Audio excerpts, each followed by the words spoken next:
Today on How to Make a Frugal Short Film, we talk about assessing your resources before you even write your script. Today we're talking about developing a story idea based on what you already have at your disposal.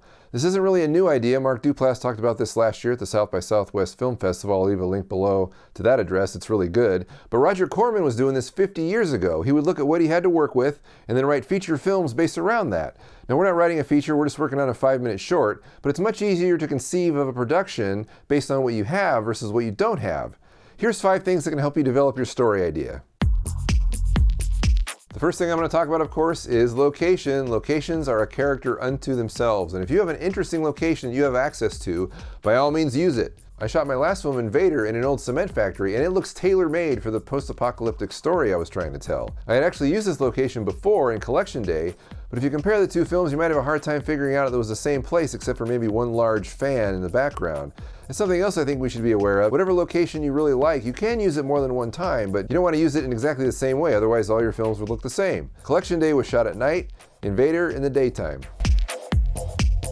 If you've ever worked on a short film before or know someone who has, you probably have access to a cache of movie props. Let's use them. Now, of course, movie props can come in all shapes and sizes, but the ones that should probably be most influential on your story are the ones that are typically the most difficult to get a hold of. I like action movies, so when I had a budget, I purchased some airsoft firearm replicas for my film Collection Day, and then later reused them in Invader. But like the location, you don't want to look like you're doing the same thing every time, so I took the 2 pistols that were used by 2 separate government agents in Collection Day and gave them both to the protagonist in Invader. I also took the hero rifle, or the one that we used for close-ups in Collection Day, and gave it to our antagonist in Invader.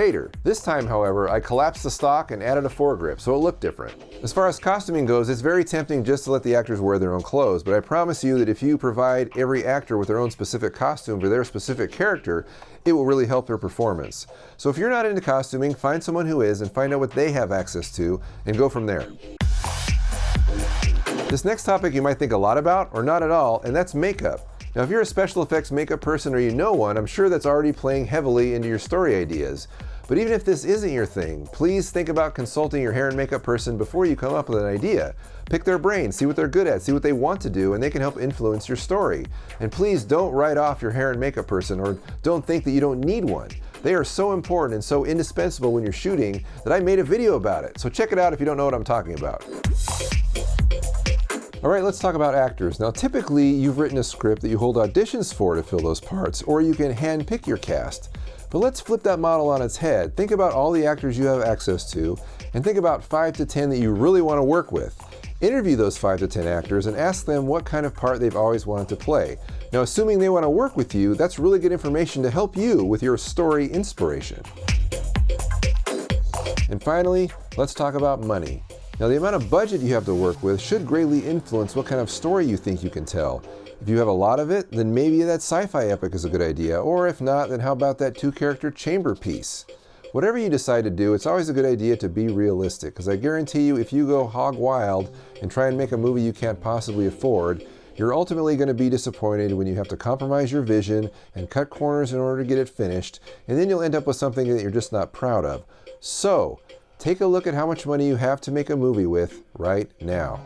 And those are all the basic elements that I recommend you look at before you even think about developing a story. As far as how to develop a story out of these elements, we'll talk about that next month. Thanks for watching.